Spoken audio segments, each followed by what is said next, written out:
గురించి వచ్చిన, అల్వాల్ నుంచి వచ్చిన. కిరాయిలు కట్టలేకపోతున్నాం సార్, 10,000 కిరాయిలు. నాకు డబుల్ బెడ్రూమ్ ఇల్లు రాలేదు.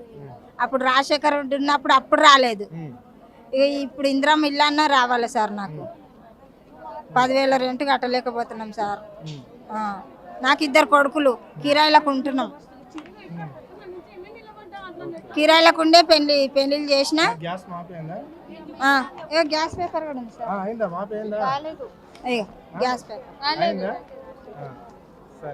నాకు ఇల్లు రావాలి సార్, ఇల్లు ఇందిరమ్మ ఇల్లు రావాలి. ఇల్లు లేదన్నా, ఇల్లు లేదు.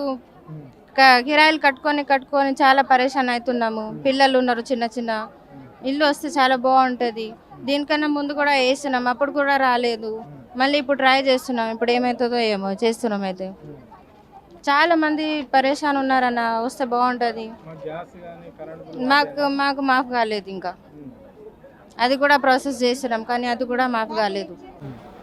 మేము 20 ఏళ్ళండి హైదరాబాద్కి వచ్చి ఇంట్లో అప్లై చేసినా కానీ 3 days 3 సార్లు అప్లై చేసినా కానీ రాలేదు. మళ్ళీ ఇక్కడికి వచ్చేసినాం అప్లై చేసి పెడదాం. డబల్ బెడ్రూమ్ ఇచ్చేసిన, ఆడగానే అప్లై చేసినా కానీ రాలేదు సార్.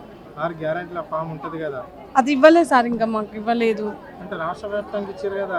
అప్పుడు కేసీఆర్ ఉన్నప్పుడు మాకు ఏం చేసారంటే అన్ని ప్రూఫ్స్ ఇచ్చేసి వచ్చినాం కానీ ఇంకేం రాలేదు. ఇప్పుడు మళ్ళీ ఇక్కడ గాంధీ భవన్కి వచ్చేసినాం. ఇది అవుతుందో ఏమో అని. 20 ఏళ్ళు అవుతుంది వచ్చి, రెంట్కే ఉంటున్నాం మేము. ఇక మాకు మాపి ఏం కాలేదు, మేము లోన్లు తీసుకోలే, మాకేం మాపి కాలేదు. కరెంటు బిల్లు రెంట్కుంటున్నాం కదా సార్ మేము, గ్యాస్ కానీ ఏం లేదు. ఏం చేద్దాం, ఇక రేవంత్ రెడ్డి అట్లా చేస్తుండు. మాకు డబుల్ బెడ్రూమ్ ఇస్తే చాలు సార్, మాకు ఏం వద్దు.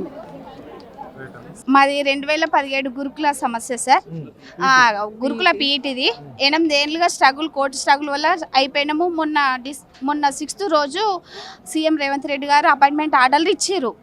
అందులో చాలామంది 30-40 మెంబర్స్ వరకు అటెండ్ కాలేరు. ఎందుకంటే రీలిక్వెస్ట్మెంట్ ఇచ్చినా అందరు ఉపయోగించుకోలేరు, వాళ్ళు అటెండ్ కాలేరు.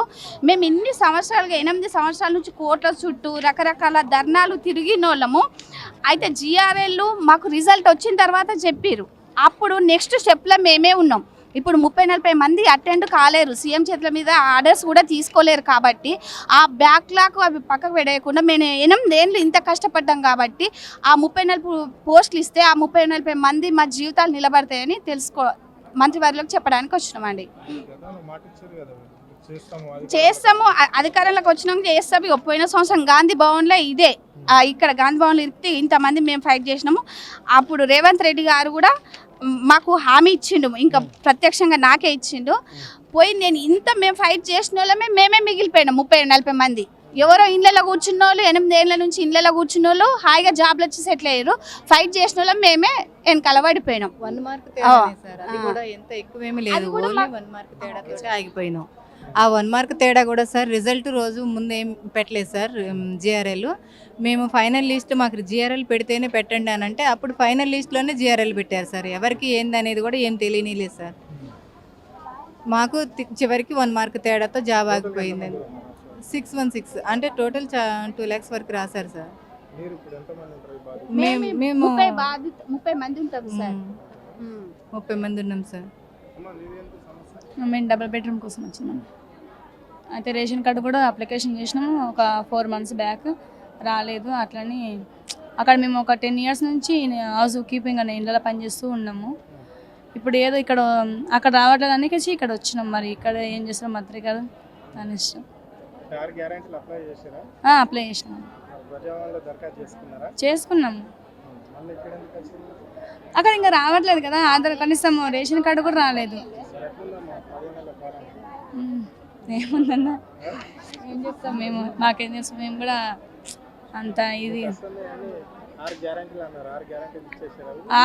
అంటున్నా. వచ్చే వాళ్ళకి వస్తున్నాయి, రాని వాళ్ళకి రావట్లేదు. వచ్చే వాళ్ళకి 0 బ్యాలెన్స్, 0 కరెంట్ బిల్ ఉంది. మాకైతే అది కూడా లేదు. అద్దె ఇండ్లలో ఉంటున్నాము మేము. ఏదో ఇండ్లలో పని చేసి అద్దెలు కట్టుకొని పిల్లలకు పోషించి పెద్ద చేసుకుంటున్నాము. ఏదో మా కాడికి మాకైతే ఏది రాలేదు ఇప్పటి వరకు అయితే.